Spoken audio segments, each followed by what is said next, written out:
Suara mesin pesawat menggerung pelan saat Ga-207 bersiap meninggalkan Bandara Soekarno-Hatta. Kabin bisnis dipenuhi penumpang yang sebagian besar adalah eksekutif muda dengan kemeja berkerut sempurna dan jam tangan mengkilap. Percakapan bisnis berbisik, tawa terkekang, dan aroma parfum mahal membaur di udara ber-AC. Di tengah kemewahan itu, seorang kakek tua duduk di kursi 2A. Kemeja kotak-kotak birunya lusuh di bagian siku, celana kain hitamnya sudah pudar, dan sandal kulit sederhana menempel di kakinya. Tas anyaman rotan yang usang tergantung di pangkuannya, seolah bertolak belakang dengan kulit jok kursi yang berbalut kulit lembut. Seorang pramugari dengan senyum profesional membungkuk ke arahnya. "Minuman selamat datang, Pak." "Teh tawar hangat." "Ya, nak," jawab kakek itu. Suaranya serak namun teduh, seperti aliran sungai kecil di tengah hutan. Dua kursi di sebelahnya, seorang wanita berambut pirang dengan blazer merah muda menyilangkan kaki. Matanya menyipit saat mencium bau minyak kayu putih yang samar dari arah kakek. "Ini kabin bisnis, bukan ekonomi," gerutunya dalam hati sambil menggeser tas Hermesnya lebih jauh. Di barisan belakang, sepasang eksekutif berbisik. "Lihat itu, pasti dapat upgrade gratisan," sindir salah satunya. Kakek itu menatap keluar jendela, senyum tipis mengembang. Tangannya yang berbintik-bintik usia memegang tiket bertulis, Air Wijaya, First Class, yang sengaja ia sembunyikan. Di saku celananya, kunci Rolls-Royce Phantom beradu dengan permen jahe.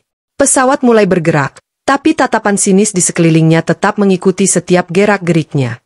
Seorang bayi di barisan depan menangis, suaranya menutupi desahan panjang sang wanita blazer merah muda. "Flight attendants, prepare for takeoff." Lampu kabin redup, tapi prasangka mereka tetap menyala terang. Pesawat telah mencapai ketinggian jelajah, melayang stabil di antara awan-awan kapas yang disinari matahari sore. Kabin bisnis yang awalnya dipenuhi bisik-bisik perlahan tenang, hanya terdengar deru mesin yang konstan dan gemerisik koran yang dibuka. Kakek tua itu sedang asyik menikmati teh hangatnya, sesekali melirik pemandangan luar jendela di mana langit jingga berpadu dengan biru laut di kejauhan. Tangannya yang berurat menggenggam erat gelas keramik, seolah menghargai setiap tegukan sederhana itu lebih dari anggur termahal sekalipun. Tiba-tiba, sebuah teriakan memecah keheningan. "Dompetku! Dompetku hilang!" Semua kepala menoleh ke arah sumber suara, wanita blazer merah muda yang duduk bersebelahan dengan kakek. Mukanya pucat, tangan gemetaran mengobrak-abrik tas kecilnya yang berlapis kulit buaya. "Ada apa, Nyonya?" tanya pramugari terdekat dengan sigap. "Aku taruh dompet Gucciku di sini sebelum take off." Suara wanita itu semakin tinggi, jarinya menunjuk-nunjuk tasnya. Isinya kartu kredit platinum, Visa, dan 5 juta cash. "Sekarang lenyap." Seorang pria berkacamata tebal di barisan depan langsung berdiri. "Pencuri mungkin masih di kabin ini," katanya dengan nada menuduh. Matanya langsung tertuju pada sang kakek. Udara di kabin seketika menjadi tegang. Wanita itu mengikuti arah pandang pria berkacamata. Matanya menyipit penuh kecurigaan saat menatap kakek tua di sebelahnya. Anda satu-satunya yang duduk paling dekat dengan saya," ujarnya dengan getir. Kakek itu mengangkat alisnya perlahan. "Saya tidak mengambil apapun, Nona," jawabnya tenang, tapi suaranya yang lembut tenggelam dalam gemuruh desas-desus penumpang lain. "Harusnya penampakan saja sudah jelas," bisik seorang ibu muda di barisan belakang pada suaminya, cukup keras sampai terdengar oleh beberapa penumpang sekitar. Pramugari kepala segera mendekat, mencoba menenangkan situasi. Tapi tekanan dari penumpang lain semakin menjadi. "Kami minta izin memeriksa barang-barang Anda, Pak," katanya pada kakek itu dengan wajah penuh permintaan maaf. Dengan napas berat, beberapa penumpang bersiap menyaksikan konfrontasi ini. Kakek tua itu hanya mengangguk pelan, matanya tetap teduh meski puluhan pasang mata kini menatapnya penuh prasangka. Suasana di kabin bisnis menjadi tegang bagai kawat yang diregangkan. Seluruh penumpang yang tadi terlihat lelah kini duduk tegak, mata mereka tertuju pada drama yang sedang terjadi di barisan depan. Seorang bapak parubaya di baris ketiga bahkan berdiri dari tempat duduknya untuk melihat lebih jelas. Jaket melekatnya tersangkut di sandaran kursi karena tergesa-gesa. Pramugari kepala, seorang wanita berusia sekitar 40 tahun dengan sanggul rapi dan nama tag, Dewi, mengambil tas anyaman kakek itu dengan hati-hati. Tangannya sedikit gemetar saat membuka tali pengikatnya yang sederhana. "Maaf atas ketidaknyamanan ini, Pak," bisiknya sambil menunduk. Bau minyak kayu putih dari tas itu mengingatkannya pada kakeknya sendiri. Dari dalam tas, pertama kali terlihat sebungkus permen jahe dan selembar foto lama yang sudah menguning. Beberapa penumpang di barisan depan menyipitkan mata, mencoba melihat isi tas itu lebih jelas. Seorang wanita dengan kalung mutiara bahkan mengeluarkan kacamata baca dari tasnya. Ketika pramugari mengangkat lapisan kain dalam tas, tiba-tiba terdengar suara terengah dari seorang penumpang. Tunggu itu. Sebuah tiket pesawat first class terlihat jelas, dengan nama Haji Rahmat Wijaya, tercetak tebal di bagian atas. Di sebelahnya, tergolek sebuah kunci mobil dengan logo sayap Rolls-Royce yang berkilau. Dokumen-dokumen tebal bertuliskan, Proyek Senopati Tower, tersusun rapi di baliknya. Wanita yang tadi menuduh terkesiap, mulutnya terbuka kecil. Anda Haji Rahmat Wijaya? Tanyanya dengan suara bergetar. Pengembang apartemen Grand Wijaya itu. Kakek itu mengangguk perlahan, matanya berbinar seperti mengenang sesuatu. Ya, tapi tolong, saya lebih suka tidak banyak bicara tentang itu, jawabnya dengan nada yang tetap rendah dan sopan. Suasana di kabin berubah drastis. Para penumpang yang tadi penuh prasangka kini saling pandang dengan rasa malu. Pria berkacamata yang tadi paling vokal sekarang menyembunyikan wajahnya di balik majalah. Desahan panjang terdengar dari beberapa penumpang lain. Kita semua salah menilai. Dia pasti bisa menggugat kita atas tuduhan ini. Lihat saja cara dia tetap tenang, jelas orang terpandang.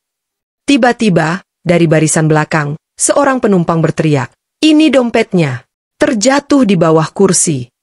Seorang pramugari muda segera mengambil dompet Gucci merah itu dari celah kecil antara kursi dan dinding kabin.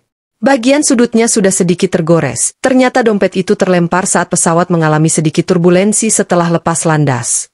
Wanita pemilik dompet itu kini berdiri dengan wajah memerah. Tangannya gemetar saat menerima kembali dompetnya.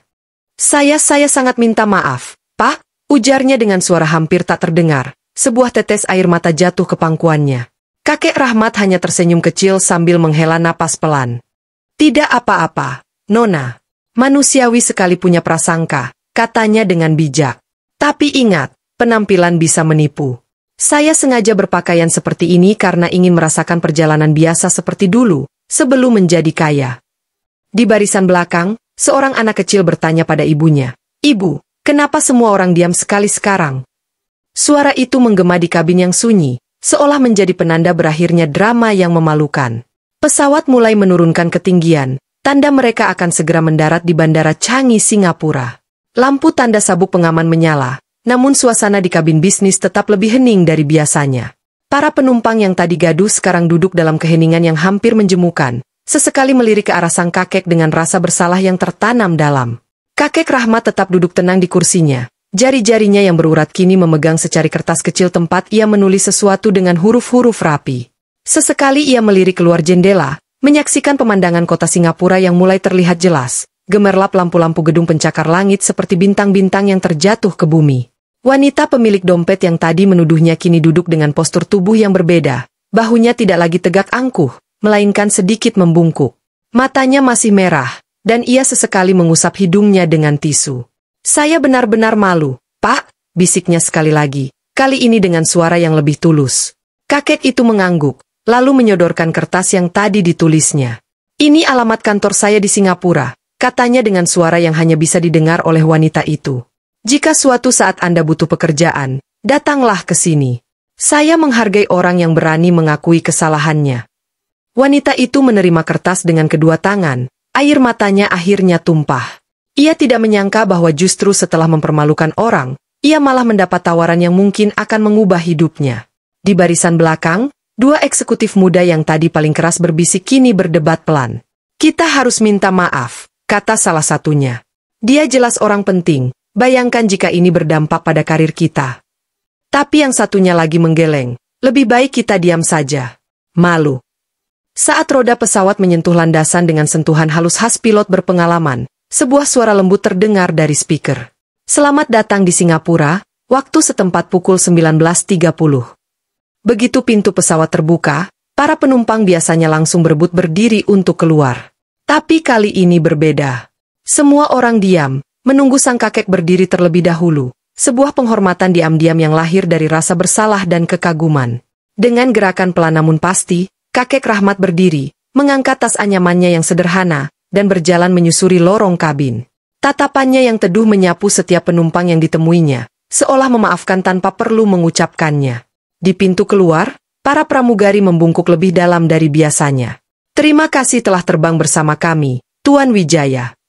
Dan di luar, seorang sopir berbaju putih bersih berdiri di samping Rolls-Royce Phantom warna hitam mengkilap. Pintu mobil dibukakan lebar-lebar untuk sang kakek, yang kini berubah wibawanya seketika, dari orang tua sederhana menjadi seorang taipan yang disegani. Wanita pemilik dompet yang melihat pemandangan ini dari jendela bandara, hanya bisa tersenyum getir. Hari ini ia belajar pelajaran terpenting dalam hidupnya, bahwa kehormatan seseorang tidak terletak pada pakaian yang dikenakannya, melainkan pada cara dia memperlakukan orang lain, bahkan ketika diperlakukan dengan tidak adil. Pelajaran yang mungkin akan ia ingat seumur hidupnya.